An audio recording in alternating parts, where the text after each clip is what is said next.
Movie की starting में हमें एक साइंटिस्ट को दिखाया जाता है जो कि अपने अंदर एक क्रिएचर को डाल रहा था। इसके बाद उसकी आईज ब्लू हो जाती हैं और वो एक वुल्फ में कन्वर्ट हो जाता है। और यहीं पर मूवी का सीन चेंज होता है और हमें मूवी के मेन कैरेक्टर ली जुंग को दिखाया जाता है जो कि अपनी कार से कुछ प्रोडक्ट्स को डिलीवर कर रहा था। तभी वो एक न्यूज सुनता है कि शहर में कुछ लोग अजीब तरह से गायब हो रहे। तभी ली जुंग को अपने अंकल जॉम की कॉल आती है और वो उसे बर्थडे विश करते हैं। तभी उसे रास्ते में एक कार पलटी हुई दिखाई देती है। वो कार में उस आदमी को बचाने की कोशिश करता है। तभी वो क्रिएटर जो हमने मूवी की स्टार्टिंग में देखा था उस लड़के की बॉडी में से निकलकर जुंग की बॉडी में चला जाता है जिससे कि वो भी वुल्फ में कन्वर्ट हो जाता है। तभी वहाँ पर सीक्रेट कमांडो की फोर्स आती है जिससे ये लग रहा था कि वो उसे पकड़ने की पूरी तैयारी में आए हो, लेकिन ये काफी नहीं था। ली जुंग जैसे ही वुल्फ में कन्वर्ट हो रहा है वो उन सबको मार देता है, लेकिन लास्ट में एक लेडी फाइटर उस पर बुलेट से फायर कर देती है और तभी वो वहाँ से फौरन भाग जाता है। लेकिन इस बात से उन कमांडर्स का लीडर बिल्कुल भी खुश नहीं था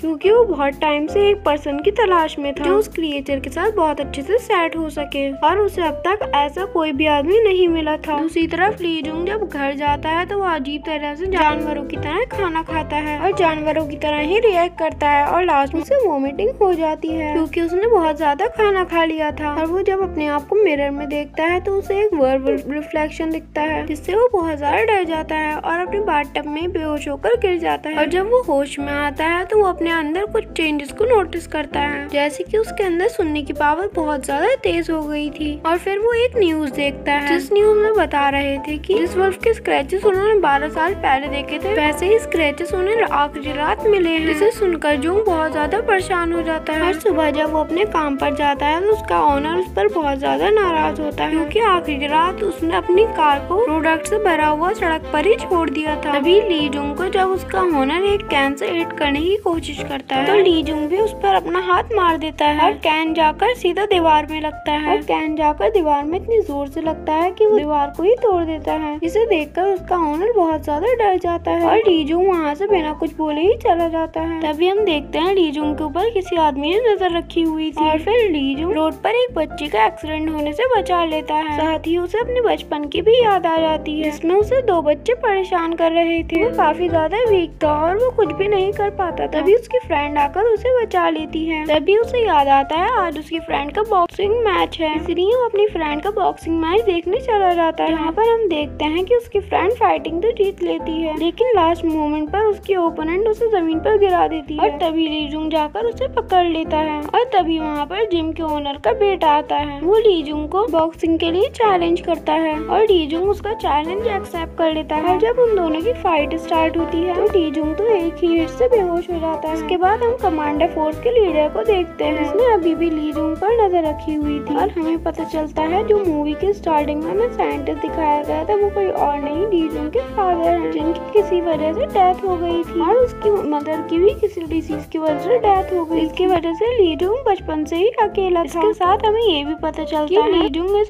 कंपनी के एक्सपेरिमेंट की आखिरी होप थी क्योंकि जुंग के अंदर जो क्रिएचर था वो उसके बॉडी के साथ अच्छी तरह से अटैच हो गया था। इसलिए उस कमांडर फोर्स का लीडर अपने कमांडर्स को ली जुंग को जल्द से जल्द पकड़ने की कमांड देता है। दूसरी तरफ हम देखते हैं ली जुंग अपनी फ्रेंड के घर पर था। वो ली जुंग से पूछती है कि मेरे मना करने के बावजूद तुमने वो चैलेंज एक्सेप्ट क्यों किया। अपनी फ्रेंड को बता ही रहा होता है तभी वो अपनी फ्रेंड की फेस पर एक बैंडेज को नोटिस करता है जो कि किसी सेलुलियन नाम की कंपनी की। दरअसल इस कंपनी के लिए ली जुंग के फादर ऑलरेडी काम किया करते थे। इस लेडी ने उस रात जुंग के ऊपर शूट करने की कोशिश की थी। इसके बाद ली जुंग की फ्रेंड अपने भाई की उसे फोटो दिखाती है जो कि एक मिस्टीरियस तरीके से गायब हो गया था। ली जुंग उसे बताता है कि उसने उसके भाई को उसी कंपनी में देखा है, लेकिन तभी ली जुंग को पकड़ने के लिए उस कंपनी के लोग आ जाते हैं। अब ली जुंग उनसे बचने के लिए उन्हीं की कार के नीचे छुप जाता है और इन लोगों को ट्रैक करने के लिए अपना फोन उन्हीं की कार में छोड़ देता है। बाद में उसकी फ्रेंड उससे पूछती है कि ये लोग यहाँ पर क्यों आए थे। ली जुंग अपनी फ्रेंड को बताता है कि ये लोग इसे यहाँ पर लेने आए थे क्योंकि मेरे अंदर एक क्रिएचर है जिस पर वो लोग एक रिसर्च कर रहे हैं। अब इस बारे में जानने के लिए ली जुंग अपने अंकल जॉम के पास जाता है। जब वो अपने अंकल के घर जाता है तो उसे पता चलता है कि वहाँ पर आग लगी हुई है। फिर वो अंकल जॉम को वहाँ से बाहर लाता है। उसके बाद वो उस कंपनी के बारे में अंकल जॉम से पूछता है लेकिन इस बारे में उन्हें कुछ भी पता नहीं होता। उसके बाद जब ली जुंग वहाँ से जा रहा होता है तो हमें पता चलता है कि वहाँ पर उसका फिर से कोई पीछा कर रहा था और इस बार वो उसे पकड़ लेता है। वो उस लड़के को अपने फ्रेंड के घर ले जाता है। वो लड़का ली जुंग को बताता है कि वो उसका पीछा करना नहीं चाहता, लेकिन वो सेलुलियन कंपनी के बारे में जानना चाहता था, इसलिए वो उसका पीछा कर रहा था। और साथ ही वो एक हैकर भी था, जिसने बड़े बड़े क्रिमिनल्स को कुछ ही सेकंड में पकड़ लिया था। इसीलिए ली जुंग उसे अपनी टीम में रख लेता है, क्योंकि वो लड़का उस कंपनी के बारे में उसे सब कुछ बता देता है। वो बताता है कि यह एक ऐसी कंपनी है जो कि ऑयल के बिजनेस के लिए बहुत ज्यादा फेमस है, और उस कंपनी की एक डार्क साइड भी है। उस कंपनी के लोग दूसरी कंट्री से इलीगल केमिकल को ट्रेड करते हैं, जहाँ पर अंकल जॉन और ली जुंग के फादर भी ट्रेड किया करते थे। वो ली जुंग की फ्रेंड को ये भी बताता है कि उसके भाई के गायब होने से पहले उसने उससे कांटेक्ट किया था। और वो ये भी बताता है कि जितने भी लोग गायब हुए हैं उन्हें गायब होने से पहले एक गेम खेलने का ऑप्शन दिया जाता है। ली जुंग की फ्रेंड भी इस बात पर अग्री करती है, क्योंकि उसके भाई को भी एक ऐसा ही ऑफर मिला था। और नेक्स्ट डे ली जुंग अपनी फ्रेंड के साथ कहीं जा रहा था, तभी उसके पास उसी लड़की की कॉल आती है, जिसने उसे कंपनी की सारी इन्फॉर्मेशन दी थी। इससे पहले वो उसे कुछ बताता, वहाँ पर कमांडर फोर्स का लीडर आ जाता है। ली जुंग अपनी फ्रेंड को बचाने के लिए उनके साथ चलने के लिए अग्री हो जाता है। ली जुंग उनके साथ कार में बैठकर चला जाता है, लेकिन उसकी फ्रेंड कार का पीछा कर रही थी और वो कार को रोक लेती है। अब क्योंकि ली जुंग की फ्रेंड एक बॉक्सर थी, उनका वो बहुत अच्छे से मुकाबला करती है और ली जुंग को वहाँ से छुड़वा कर ले जाती है। जिसके बाद ये दोनों अंकल जॉन के पास जाते हैं और इस बारे में उनसे सब कुछ पूछते हैं, और अब वो उन्हें सब कुछ बता देता है। वो बताता है कि वो और उसके फादर उस कंपनी में काम किया करते थे, जहाँ पर वो एक ऐसी मेडिसिन बनाना चाहते थे जिससे वो सारी बीमारियों को ठीक कर सके। लेकिन जब ली जुंग के फादर की डेथ के बारे में सबको पता चला तो सब बहुत ज्यादा सैड हो गए। साथ साथ उन लोगों ने वो ऑपरेशन भी बंद कर दिया। अब जॉन की बात सुनकर ली जुंग अपनी फादर की डेथ का रीजन पूछता है। इस पर जॉन बताता है कि जब उसकी मदर की डेथ एक बीमारी की वजह से हुई थी तो उसके फादर बहुत ज्यादा उदास हो गए थे, इसीलिए उन्होंने सेलुलियन कंपनी के साथ काम करने के लिए मना कर दिया। और उस कंपनी के लीडर को तुम्हारे फादर की ये बात पसंद नहीं है, इसीलिए उन लोगों ने तुम्हारे फादर को एक कमरे में बंद कर वहाँ पर जला दिया। ये बात सुनकर ली जुंग को बहुत ज्यादा गुस्सा आता है, लेकिन अंकल जॉन उससे मना करते हैं कि वो उस कंपनी के खिलाफ कोई भी एक्शन न ले, क्योंकि वो एक बहुत ही ज्यादा पावरफुल कंपनी थी। इसी दौरान उस कंपनी का लीडर वहाँ पर आ जाता है और अंकल जॉन को मार देता है। अंकल जॉन को मरता हुआ देखकर ली जुंग को बहुत ज्यादा गुस्सा आता है, जिस वजह से वो एक और बार वुल्फ में कन्वर्ट हो जाता है और उनसे वहाँ पर फाइट करने लगता है। फाइट के दौरान ली जुंग को दोबारा वो ग्रीन बुलेट लग गई थी, जिससे वो दोबारा नॉर्मल हो जाता है। इससे पहले वो लोग उसे पकड़ पाते, ली जुंग की फ्रेंड उसे विंडो से बाहर फेंक देती है ताकि वो लोग ली जुंग को ना पकड़ सके। तभी साथ ही वहाँ पर वो लड़का भी आ जाता है और ली जुंग को कुछ भी करने से मना करता है, क्योंकि वो लोग अभी पूरी तरह से रेडी नहीं थे। वो उसे बताता है जब तक वो तुम्हें पकड़ नहीं लेंगे वो तुम्हारी फ्रेंड को कुछ नहीं कर सके। ये सब सुनकर ली जुंग उस पर ट्रस्ट कर लेता है और उसके साथ चला जाता है और समुद्र के किनारे बैठकर अपनी पुरानी यादों को याद करने लगता है और अपने लॉकेट भी देखता है जिसमें उसके फादर और उसकी पिक्चर थी, और साथ ही उसने ग्लव्स भी पहने हुए थे। और ये सब वो उस लड़के को दिखाता है। उस लड़के को ये सब कुछ समझ आ जाता है कि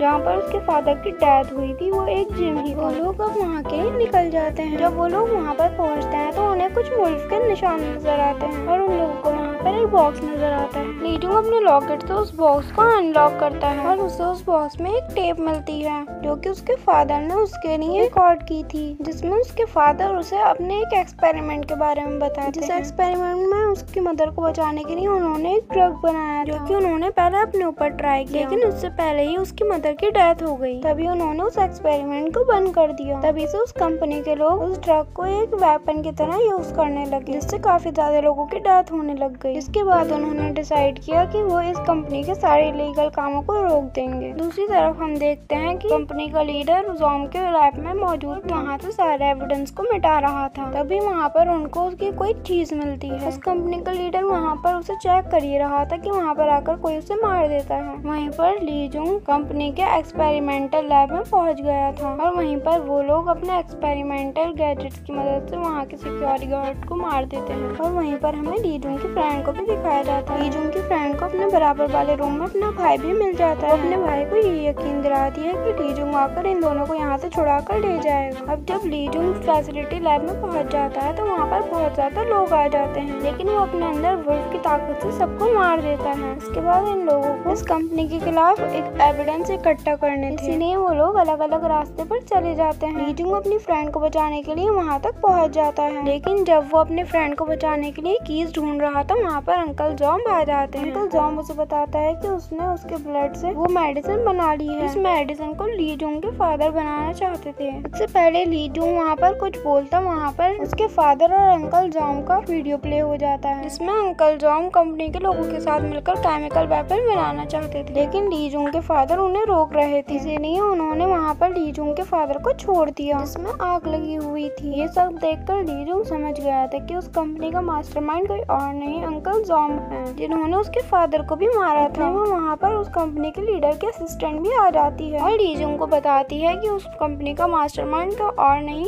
अंकल जॉम है। और वो ली जुंग को ये सब बातें इसलिए बता रही थी क्योंकि इस कंपनी के लीडर को जॉम ने मारा था, इसलिए लीडर की असिस्टेंट जॉम पर शूट करने लगती है। लेकिन उसके शूट करने से जॉम को बिल्कुल भी कुछ फर्क नहीं पड़ा, क्योंकि जो मेडिसिन उन्होंने ली जुंग के ब्लड से बनाई थी वो उन्होंने अपने अंदर पहले ही इंजेक्ट कर ली थी। इसके बाद वो हल्के हल्के वर्वुल्फ में कन्वर्ट होने लगा और वहाँ पर जून भी वर्वुल्फ में कन्वर्ट हो जाता है। इसके बाद उन दोनों के बीच बहुत ज्यादा फाइट होती है और फाइट करते हुए वो दोनों वहाँ से बाहर आ जाते हैं। जिसके बाद ली जुंग की फ्रेंड और उसका भाई भी वहाँ से बाहर आ जाता है। वहीं पर ली जुंग की फ्रेंड उसे बचाने के लिए जॉम के गले में रस्सी डाल देती है, लेकिन जॉम को इस चीज से बिल्कुल भी फर्क नहीं पड़ता, बल्कि वो ली जुंग की फ्रेंड को ही इंजर्ड कर देता है। इससे पहले वो ली जुंग की फ्रेंड को मारता, ली जुंग रस्सी ऊपर खींच लेता है। ली जुंग अपनी फ्रेंड को एक इलेक्ट्रिक वायर देता है, जिसका यूज करके वो जॉम को मार देते हैं। मूवी के एंड में हम ली जुंग को देखते हैं जो कि अपने घर में बैठकर बुक पढ़ रहा था और वहीं पर न्यूज में पता चलता है कि जितने भी लोग मिसिंग थे वो अब मिल गए हैं, लेकिन सभी की बॉडी पर अजीब सा निशान है। ली जुंग सबके सामने उस कंपनी की सच्चाई को भी ले आया था और इसी के साथ ये मूवी यहाँ पर एंड हो जाती है।